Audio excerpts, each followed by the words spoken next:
What is up, guys? So I just finished the whole season 1 of DC's Peacemaker on HBO Max, and I'm here to give you guys my complete, basically, thoughts of the show real quickly to let's get into it. So I just want to start off and say that I was a really big fan of James Gunn's The Suicide Squad, and the character Peacemaker really intrigued me, and I love John Cena playing the character of Peacemaker in The Suicide Squad. And I was really excited about getting a whole HBO Max show for Peacemaker, and I was excited to see what John Cena can do with the character and what James Gunn could do with his rated R content. Well, we got it. We got 8 episodes, about 40 minutes each, and let's digest it. Let's talk about what I liked. John Cena can really hold his own now as Peacemaker. He's definitely earned his place. John Cena is just a likable dude in general, and he's earned his place to be a lead, and he can be a lead. And I love him playing Peacemaker. I think he has fun doing it as well, and I think he's a badass. He's awesome. I always love me some John Cena. I always root for the guy no matter what, even if he does shit. So I was glad to see that he was handled decently well in the show. The bloody and action sequences, bloody and gore action sequences, fight sequences were done really well. I was expecting that because James Gunn knows how to do good fight sequences and action sequences. Because if you look at the Suicide Squad compared to this, it's pretty much the same, a little bit more bloodier, so to speak. And I had a blast watching all that blood and gore. I'm not gonna lie to you guys.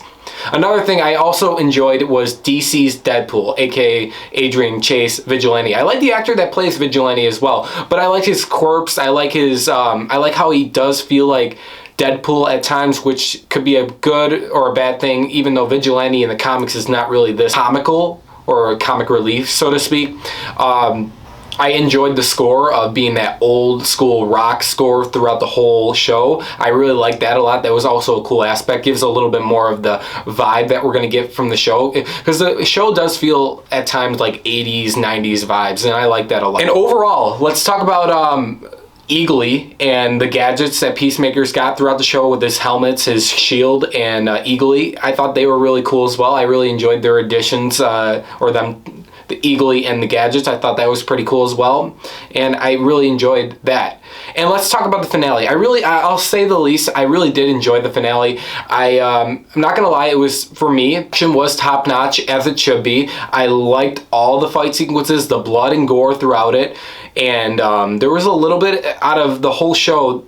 I feel like the finale had the most kind of heart, which it should have had. And seeing the Justice League, let's talk about that real quick. The Justice League kind of show up at the end after Peacemaker and his gang finish the battle, and it's just kind of sad to see them because you have Superman, Aquaman, Flash, and Wonder Woman all there. So Cyborg and Batman aren't there. Nobody else is there as well. But the worst part is Superman and Wonder Woman are darkened out. Now we know Gal Gadot's still playing Wonder Woman, but Superman, the good news is for us Henry Cavill fans, it looks like Henry Cavill's Superman. That's a good thing.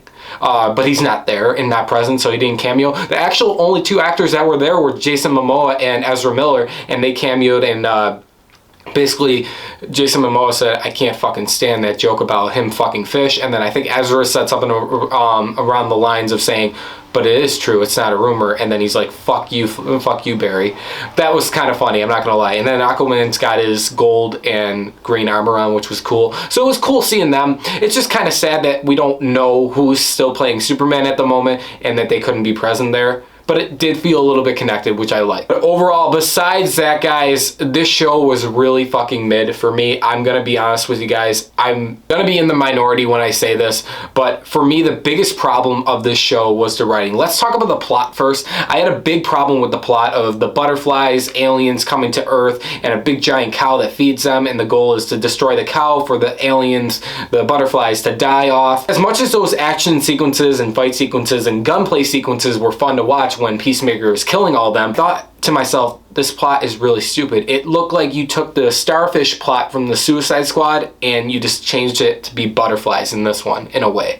That's how I felt about it, and it bothered me. I want something more low level in a way with Peacemaker and his gang. I think that would have been a lot better. Also, the supporting cast characters of I'm probably gonna butcher her name, Hayward, the one guy with the beard that they make fun of the beard so much, and Abadiah, or I don't even know how to say her name. They were really generic and very, very below average for me as characters. They didn't really have a lot to do with it.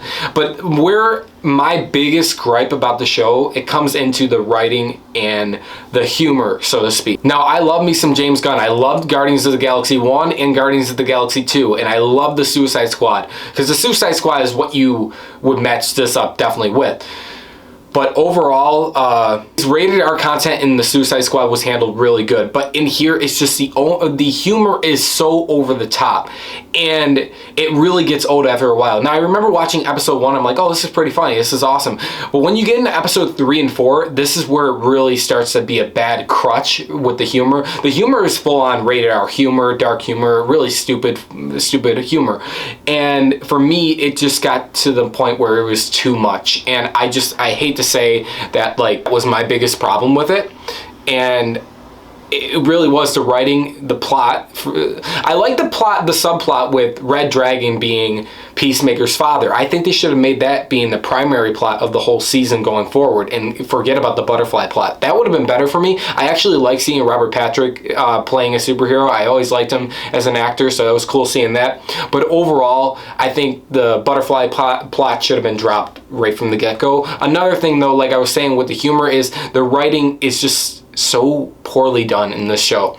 It's so, the humor is thrown at your throat, and you're expected to keep swallowing it, and to the point where it's like, I've had enough of it. I don't like this anymore. That's for me, at least. And another thing too is the character Peacemaker. As much as I love John Cena playing the character, like I said, he wasn't handled the best in this show. Usually James Gunn is known for handling his characters incredibly. Like, look at the Suicide Squad, Bloodsport, Peacemaker, Harley were handled phenomenally. King Shark, Polka Dot Man. It felt like in this show that, like, when there were emotional sequences, it just didn't land for me, and that was a big problem for me as well. I think James Gunn's directing style is phenomenal, and I love his action sequences, how he films them, his fight sequences.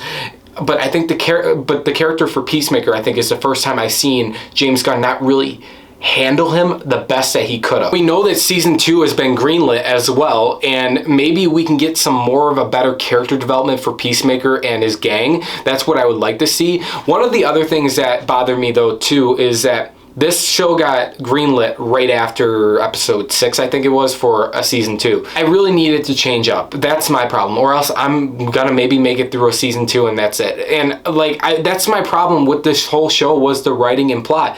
If you have a cool, interesting story, and then you can sometimes balance out the humor with a cool, interesting story better. The humor really felt forced in this show a lot. And you guys know, if you guys are fans of like the darker films like me, I guess that could be a problem too, but I also like humor films too as well, so I don't know. You'll know what I mean by that. It's the humor and the writing is so overly done in this show, and I get that's what they were trying to go for, but it just wasn't working for me. I enjoyed episode 1 and 2, and then 3, 4, 5, 6, 7 were really like a struggle to get through, so to speak. Even there being 40-minute episodes too, they really struggled for me to get through. And then the season finale, it was fun to watch. I actually enjoyed the season finale, probably my favorite episode out of the whole season. But for me, it still had that humor, and it still left that sting on. And that's why hopefully going into season 2, I see the ratings on IMDb or Rotten Tomatoes, and people are really enjoying this show, and that's good for them. Thumbs up for you guys. But for me, it's just too much humor that's being forced. I don't mind humor, put humor in it, put a lot of humor, but it's the forced type of humor that is bothering me as a critic or a viewer, so to speak. But overall, guys, I'm gonna rate Peacemaker. That's why I call it Peacemaker. What a joke. Get it? It's from the first Suicide Squad, or second Suicide Squad. Overall, I'm rating DC's Peacemaker on HBO Max a 6 out of 10. It's an above average show. If you got nothing else to watch, you could definitely pop this in and have a fun time with it if it's something that you'll like. But overall, I feel like I'm in the minority about how I feel about how the writing and the comedy is held in this film, or in this show. I keep saying film sometimes, but I'm excited to see where season 2 goes. I will watch season 2 of Peacemaker. I love John Cena, I really do, and I love James Gunn as well, but it's hopefully they dial back on the humor, even though that's what the whole vibe of the show is. So I don't know, we'll see, guys, but let me know your thoughts below on DC's Peacemaker. Do you guys agree with me, or do you guys think I'm a nutcase? Thanks for watching, guys. Subscribe for more, and I will see you guys in the next one.